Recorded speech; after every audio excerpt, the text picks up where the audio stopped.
Okay, hari ni 7 hari bulan 7. Okey, inilah rumah burung.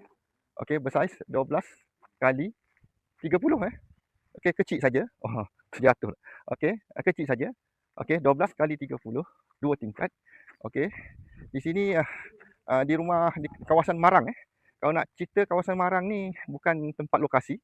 Okey, jadi bila kita buat teknik yang betul, cara yang betul, sistem semua betul, pemangsa dikawal dengan baik, maka berhasillah rumah burung ini. Yang dulunya gagal lah. Jadi kita boleh tengokkan view kau nampak. Dulu memang tak nampak lah burung berterbangan macam ni. Tapi sebenarnya tadi lagi banyak lah. Okey, ini di kawasan laut pantai. Okey, kita tengok depan sana lapang Okey. Jadi ini di sebelahnya rumah. Ni belakang ni rumah owner lah. Jadi sekejap lagi kita akan temu rumah owner untuk tahu perkembangan selama 6 bulan. Okey, sekarang kita bersama ownernya. Okey, boleh perkenalkan diri? Saya mula-mula ni Assalamualaikum Cik Man. Mula-mulanya sekali saya perkenalkan saya Pok Yi lah, orang panggil sini. Budak-budak muda panggil sini Pok Yi lah.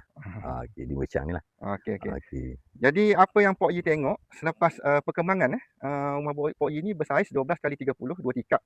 Kecil saja. Mini lah kita panggil rumah burung mini. Jadi apa yang Pok Yi nampak selepas 6 bulan kita baik pulih? Maknanya Pok Yi cerita daripada asas awal sikit lah. Start daripada kita buat dulu, lebih kurang 4 tahun dulu. Jadi burung masuk, bukan tak masuk. Tapi dia punya populasi tu dah berkembang. Jadi duduk main kalau tingkat bawah dulu, bawah pada 30 sarang. Lepas tu salin 30 sarang, 30 sarang. Lepas tu ada peningkatan lah. Sama juga dengan atas lagi tu. Lepas tu dia pun Cik Man dalam ni invite Cik Man lah mari. Okey, untuk tengok renovate ke apa semua ke. Okay, bos selepas 6 bulan, hasil hari ni memang meningkat banyak lah.